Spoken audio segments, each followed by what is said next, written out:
Perdón, es que esto se va cortando. Tendré que comprarme algún día una cámara y así por lo menos se verá bien la imagen y durará más los vídeos. Él entró en una productora y quisieron hacer una película de terror así un poco homenaje al cine de terror de la Universal, ¿no? Crear un personaje, un hombre lobo, como fue el John Talbot, interpretado por Lon Chaney Jr., pues querían hacer un personaje parecido, ¿no? Entonces, para la marca del hombre lobo, digamos que Paul Naschy, bueno, Jacinto Molina por aquel entonces puso un dinero como productor para producir la película. Y querían contar con Lon Chaney Jr., hijo de Lon Chaney, que fue el primer hombre lobo en el cine, en la película El hombre lobo, de 1944 de la Universal. Querían contar con Lon Chaney Jr. para hacer la película de la marca del hombre lobo, pero pasó un poco con lo que pasó con su padre y el conde Drácula. Lon Chaney era un actor de cine mudo, y entonces cuando entró el cine sonoro, en el año 31, iban a hacer el conde Drácula, la primera película de terror sonora en la Universal, y ficharon a Lon Chaney, a su padre, pero estaba enfermo de cáncer y ese mismo año murió. Por lo tanto, cogieron a Bela Lugosi para el papel. En este caso pasó lo mismo. Entonces Lon Chaney Jr. lo iban a coger como el hombre lobo de esta película, pero ya era muy mayor, tenía cáncer de pulmón porque el hombre era muy fumador y tal. En fin, que el hombre ya dijeron que no estaba para esos trotes y pensaron que era mejor no ficharlo para la película. ¿Qué nos quedaba? Pues Jacinto Molina dijo, bueno, pues yo haré el papel del hombre lobo. Me gusta el personaje y yo pues, bueno, ya que he puesto dinero, esto no se puede dar marcha atrás y tal, vamos a hacer la película. Y entonces hizo la película. Para la película, claro, el nombre de Jacinto Molina, a la hora de vender en el extranjero, pues quedaba un poco mal, ¿no? Jacinto Molina. Necesitaban un nombre un poco más internacional. Entonces se puso el nombre de Paul Naschy. Paul Newman, que es un actor que le encanta a Paul Naschy, y Naschy era por un otro levantador de pesas que era de origen danés o holandés o algo de eso que también le gustaba mucho a Jacinto Molina, entonces invirtió esos dos nombres, ¿no? Los combinó, hizo Paul Naschy, nombre internacional. Y hizo la película, ¿no? La marca del hombre lobo. Crearon un personaje llamado Valdemar Daninsky. Poco lo de Valdemar era un poco un homenaje a la novela El extraño caso del señor Valdemar, de Edgar Allan Poe, que se llevó al cine en numerosas ocasiones.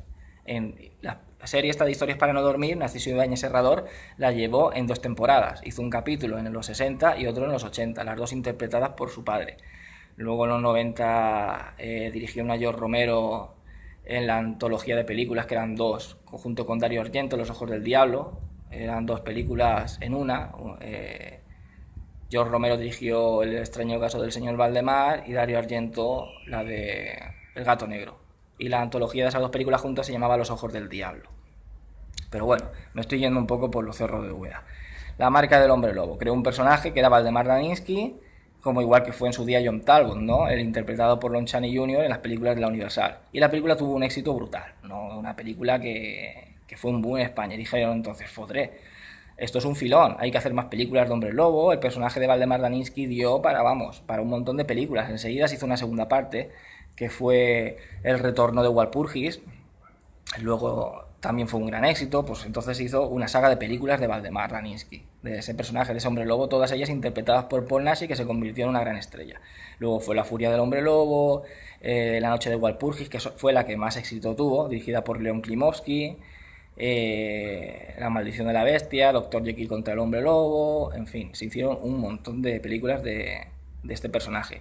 Y empezaron a hacer películas, ¿no? A salir directores especializándose en el género y a hacer un montón de películas. Seguía por ahí, pues, Jesús Franco haciendo sus películas. Paul Naschy también dirigió muchas, aunque él era más actor, ¿no? Él dirigía e interpretaba muchas veces, pero otras veces siempre delegaba la dirección a otros y era simplemente interpretaba. ¿Quién más? Pues salió Leon Klimovsky, Amando de Osorio, Eugenio Martín, Jorge Grau, Carlos Auret. Más adelante salieron José Ramón Larraz y Juan Piquer Simon. ¿Qué tenían de especial estas películas? Bueno, antes que hablar de eso voy a comentar de que si hay una imagen dentro del cine de terror español que a la gente le hace recordar, ¿no?, esa época, no era, digamos, la de Paul Naschy convirtiéndose en hombre lobo, ¿no?, en Valdemar Daninsky, el Valdemar Daninsky convirtiéndose en la bestia, en hombre lobo. En cualquiera de las películas, La marca del hombre lobo, La noche de Walpurgis, digamos que La marca del hombre lobo fue la que inició ese boom de películas de terror en España. La noche de Walpurgis fue la que más éxito tuvo de la saga, fue una saga muy recordada, pero en la retina del espectador aficionado al cine de terror queda otra saga que digamos que permanece bastante más en la memoria, que es la de Los Muertos Templarios de Amando de Osorio, que comenzó con La Noche del Terror Ciego. Entonces, la escena esta de los caballeros templarios, los muertos vivientes templarios saliendo de sus tumbas en el cementerio con la niebla o galopando sus caballos, queda mucho para el recuerdo del aficionado al terror dentro de lo que es el cine de terror español de los 70, más que las transformaciones que tenía Paul Naschy de Hombre Lobo, que también eran muy buenas. Pero digamos que la saga de Amando de Osorio fue la saga que más marcó dentro del cine de terror español. Y si le preguntas a alguien, ¿el cine de terror español? ¿Qué recuerdas del cine de terror español? Seguramente te dirá Los Caballeros Templarios de Amando de Osorio, La Noche del Terror Ciego, eso fue una saga también. Luego tenemos la de El Ataque de los Muertos Sin Ojos, El Buque Maldito, La Noche de las Gaviotas, en fin, fueron esas 4. Y también tuvieron un éxito pues, brutal. Como actor, pues también seguía por ahí Narciso Ibáñez Menta, estaba Jack Taylor, que era un inglés que se afincó en España y también fue muy famoso dentro del cine de terror español. ¿Y qué tenían en común estas películas? Que era lo que estaba diciendo antes. Bueno, pues en realidad no tenían una característica especial, no eran como los giallos que tenían una característica especial, o los slashers, o el cine de terror gótico. No, simplemente, por ejemplo, Paul Naschy, las películas que hacía Paul Naschy, él bebía mucho del cine de terror de la Universal, ¿no?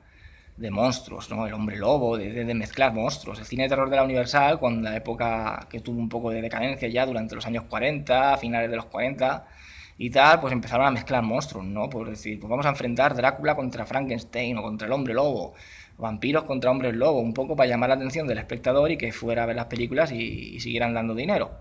Pues un poco lo que hizo Paul Naschy fue ese homenaje al cine de terror de la Universal, ¿no? Mezclar hombres lobo con vampiros. El Valdemar Daninsky se convertía en hombre lobo y luchaba contra vampiros, ¿no? Con la princesa, la condesa Elizabeth Bathory, ¿no?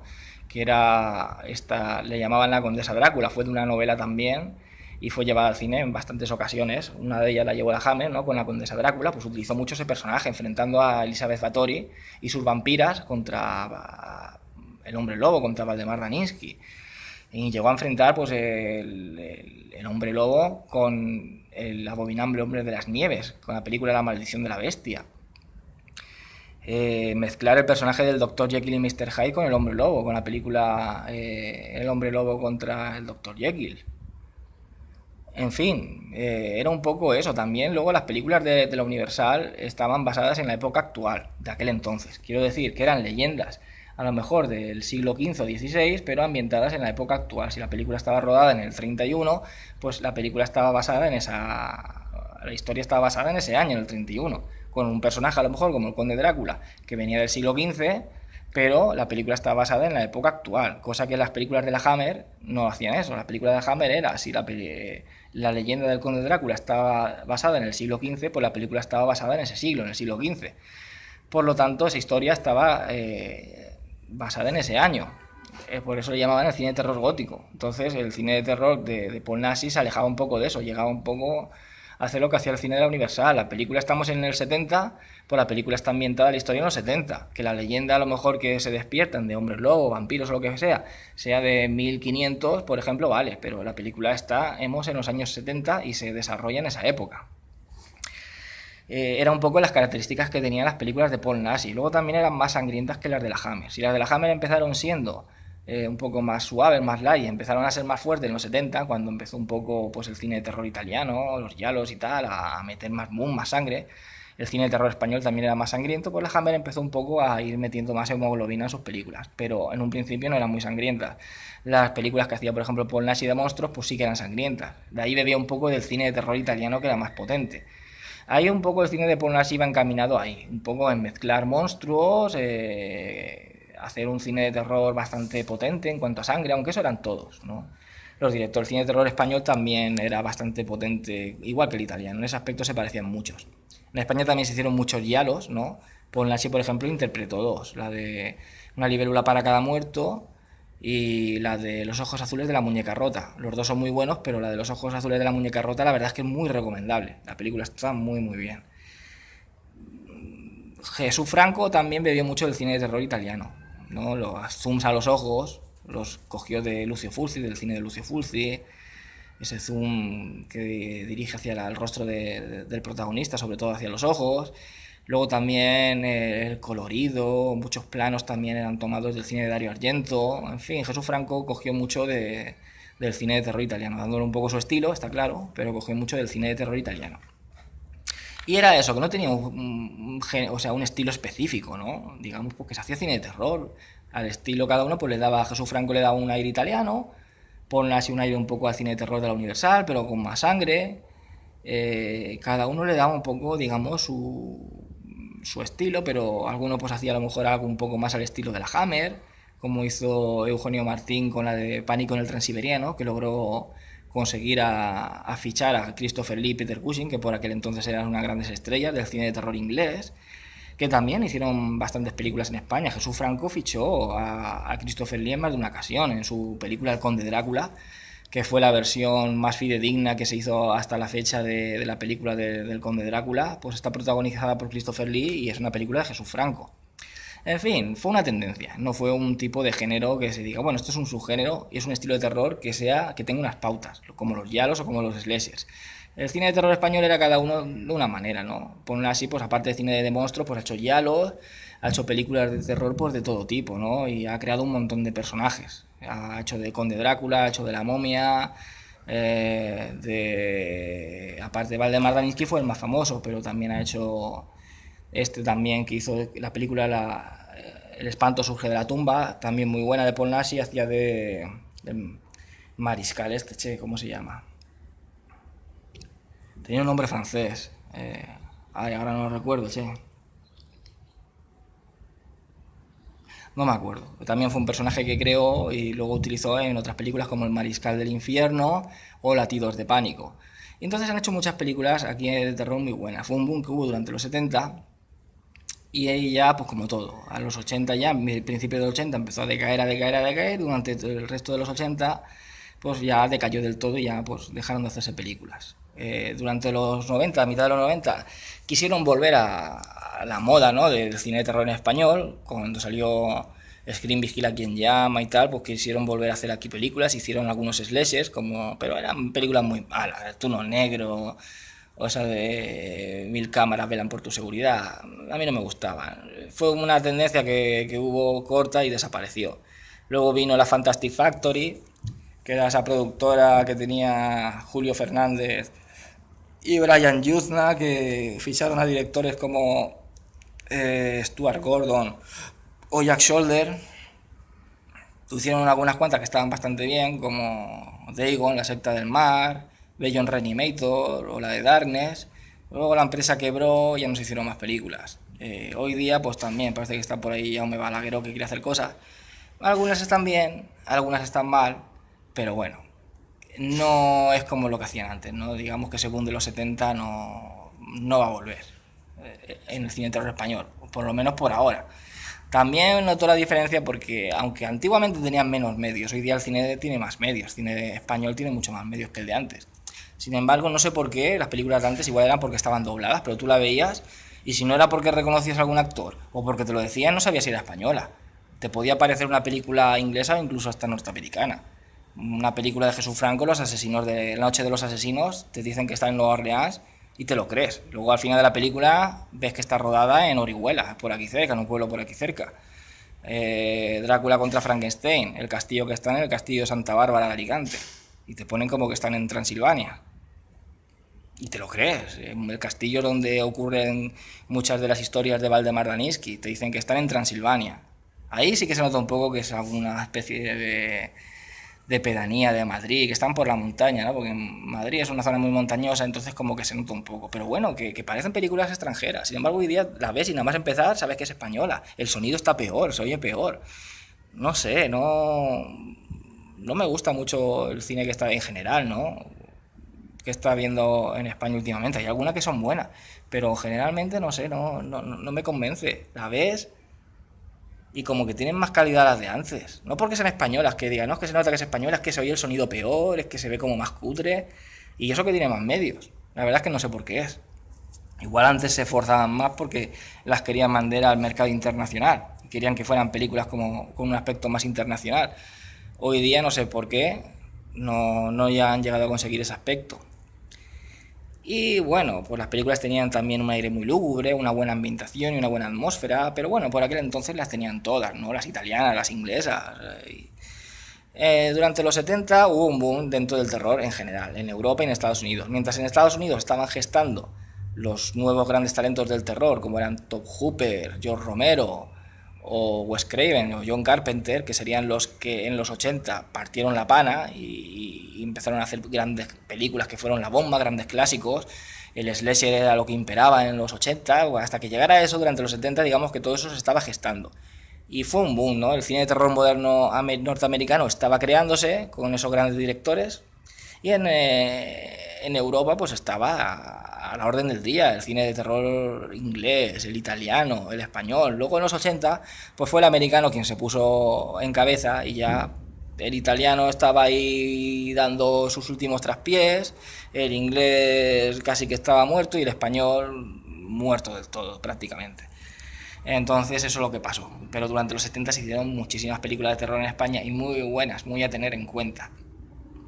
¿Qué podemos decir? Algunas así, bueno, pues puedo recomendar La noche de Walpurgis, dentro de la saga de películas de Valdemar Daninsky, es para mí la mejor de todas, pero también se puede rescatar La marca del hombre lobo, El retorno de Walpurgis, la de El retorno del hombre lobo, que es un remake de La noche de Walpurgis, que a mucha gente no le gusta, pero a mí sí que me gustó bastante, la dirigida por él mismo, por Paul Naschy. Luego también están Las garras de Loreley, La noche de los brujos, La orgía de los muertos, La orgía nocturna de los vampiros, Pánico en el Transiberiano, No profanar el sueño de los muertos, toda la saga de Caballeros Templarios, siendo la primera, La noche del terror ciego, la mejor, imprescindible. Pero bueno, la noche, El ataque de los muertos sin ojos también muy buena, que la segunda parte, El buque maldito y La noche de las gaviotas también, todas muy buenas. Se hicieron películas de terror muy buenas en España, El jorobado de la morgue, La rebelión de las muertas, El espanto surge de la tumba, Latidos de pánico, La noche de los asesinos, El conde Drácula de Jesús Franco, en fin, me pongo a decir y podría decir un montón, La residencia, ¿quién puede matar a un niño? Imprescindible, de Narciso Ibáñez Serrador. Algunos, por ejemplo, pueden decir, y esto es un comentario que quiero decir a favor de Jesús Franco, es que, por ejemplo, dicen, no, es que algunas películas de Jesús Franco son malas, no sé qué. A mí Jesús Franco me parece un director bueno, no un genio, como podría decir, por ejemplo, de Lucio Fulci, cuando dicen que Lucio Fulci es malo. Para mí Lucio Fulci es un genio. Como es un genio Darío Argento, como es un genio John Carpenter, George Romero o Narciso Ibáñez Serrador. Ahora bien, Jesús Franco es un director bueno, sabe dirigir, no es un genio, pero sabe dirigir bien. Tiene películas que están muy bien y son buenas. Ahora dices, vale, El Conde Drácula es buena. No puedes decir que es mala porque es buena. Es una adaptación muy fidedigna, de hecho es que es más fidedigna que la que hizo la Universal con Bela Lugosi y que la que hicieron en la Hammer con Christopher Lee y Peter Cushing. Esta es más fiel que las otras dos a la novela de Bram Stoker. Entonces es buena, pero pueden nombrarte Drácula contra Frankenstein es una mierda. Vale. La película, te puedo decir, sí, es malilla. A mí me gustó, pero vale, es mala. Pero yo estuve viendo esa película y hubo algo, conforme la estaba viendo, que notaba raro.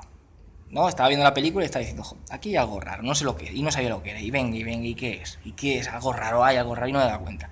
Y me di cuenta a los 20 minutos de que no habían hablado en 20 minutos de película. Y no me di cuenta hasta que no hablaron. Cuando hablaron la primera palabra, dije, Dios, esto era lo que fallaba.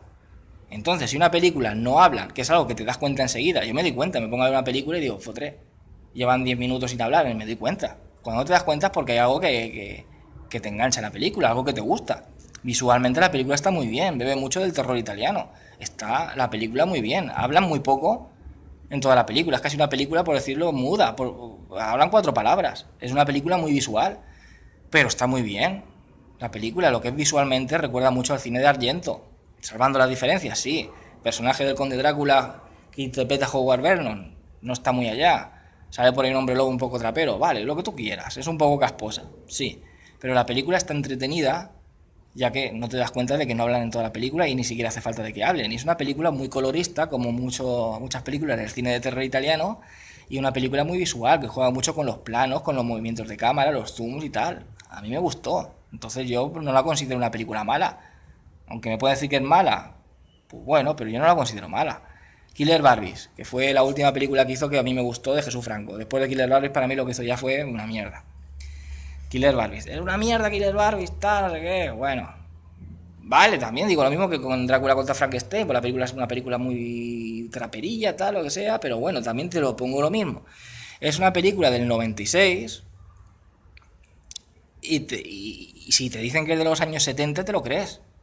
O sea, hay películas hoy día que quieren parecer películas de los años 70, para darle ese aire retro de los años 70, ¿no? Entonces intentan hacerlo y darle esa ambientación, esa atmósfera, y lo hacen que parece forzado, parece ficticio. Dices, joder, se nota que es una película de ahora que han intentado darle ese aire antiguo. Sin embargo, esa no, es una película que sin pretenderlo lo consigue. La niebla, la manera de enfocar, todo. Tú la ves y te crees que es de los 70, la película. Joder, algo de mérito tiene eso, ¿no? Luego la película, pues a mí me parece una película distraída, la ambientación, la atmósfera con la niebla, tal, todo está muy bien. Luego también, pues me recuerda mucho al cine de terror italiano, que por aquella época, en el 96, ya se había olvidado completamente. Pues Jesús Franco llegó tardíamente con esta película de terror española que recordaba mucho al cine de terror italiano. De hecho, que sale una de las actrices que hizo muchas películas de terror en Italia, que era Mariangela Giordano, en uno de sus últimos papeles. Y tú ves la película y tiene mucho colorido, la cámara está, la manera de enfocar la cámara, recuerda mucho al cine de terror italiano. Y ya te digo, salvando las diferencias, a lo mejor tiene mucha influencia del cine de terror de Dario Argento, muy visual, muy colorista, de planos largos en los que puedes ver a lo mejor pues un suelo blanco con, ¿sabes? Un suelo que parece como si fuera el tablero de un ajedrez, ¿no? Recuadros blancos y negros, y así como una figura de ajedrez como en grande. Es todo algo para darle preciosidad a la película, para hacer que sea algo muy visual. Luego los zoom a los ojos, muy típico del cine italiano, ¿no? En general. Lucio Fulci lo utilizaba mucho, también Sergio Leone en sus spaghetti westerns. En fin, yo no la considero mala, yo la veo y a mí me gustó. Que sea un peliculón, pues no te voy a decir que es un peliculón. Que me digas que no te gusta, que te parece mala, pues te lo puedo tomar también, pero yo no puedo decir que sea para tirarle piedras a un director que, ya te digo, consigue que una película que no hable, que te entretenga, te guste y que no te des cuenta. Y consigue que una película de terror del 96 parezca de los 70, pues ya me dirás, tan mala no puede ser. En fin, se hicieron muchísimas películas de terror muy buenas. Los 80 la cosa decayó, el único que estaba un poco a la deriva era Juan Piquer Simon, que durante los 80 hizo la de Mil gritos tiene la noche, que fue un slasher. No lo nombré la otra vez, pero también está dentro de mis slashers favoritos, ¿no? Es asesino con la sierra mecánica, un tipo a lo Leatherface de La Matanza de Texas, bastante potente la película, está muy muy bien la película. Luego hizo Slugs, Muerte Viscosa, la de las babosas, que también estuvo muy bien, La Grieta. En fin, un poco el que mantuvo vivo el cine de terror español durante los 80 fue Juan Piquer Simon. Si por ahí estaba a lo mejor dando coletazos a un Jesús Franco, Paul Nashi, Juan Piquer Simon era un poco el que nos representaba más en el mercado internacional. Y bueno, panorama actual, como digo siempre, pues flojillo lo veo yo. No hay ninguna película de terror en España que, digamos, se salga de la norma, que sea muy buena. Tampoco se hacen tantas como antes. Ha intentado un poco revitalizar el género en ocasiones, nunca se ha conseguido. Y bueno, por ahí están Jaume Balagueró, Paco Plaza y tal, que intentan a veces hacer algo, pero bueno, ni es tan bueno como lo de antes. Pero bueno, por lo menos lo intentan. ¿Que vuelva a volver el cine de terror español? No lo creo. Pero como digo yo, pues si hay algo bueno, bienvenido sea. Y ojalá, hoy día parece que los géneros han vuelto otra vez a resurgir, ¿no? De antes, vuelven los slashers, vuelven los giallos, vuelve el gótico inglés. Pues igual a lo mejor se ponen las pilas y, oye, y empiezan a hacer películas de terror aquí en España como hacían antes y volvemos a las andadas. Pero bueno, de momento la cosa está para ahí aquí. También está para en Italia, en Inglaterra, ahora porque está la Hammer, pero que tampoco le han vuelto a reabrir la productora, pero tampoco es que hagan películas a montones como hacían antes. De momento, aquí en Europa la cosa está parada. Empezó hace unos años Francia a tirar para adelante un poco, que Francia antiguamente había muy poco, estaba ya en Rolling, pero poco más. Parece también que los países así nórdicos como Dinamarca, Noruega y tal también, y Finlandia y eso estaban haciendo algo, pero poca cosa. Y bueno, esto es todo por esta semana. La semana que viene os hablaré de el cine de terror gótico inglés. Un poco voy a hablaros de la productora Hammer y la confrontación que tuvo con su rival, la Amicus, la productora Amicus, que fue la mayor rival, ¿no? de la Hammer durante los años 70 en el terror inglés. Y un poco voy a hablaros de las diferentes productoras que hubieron en Inglaterra que se dedicaron al cine de terror. Y bueno, espero que os haya gustado y como digo siempre, que seáis muy felices. Y hasta la próxima.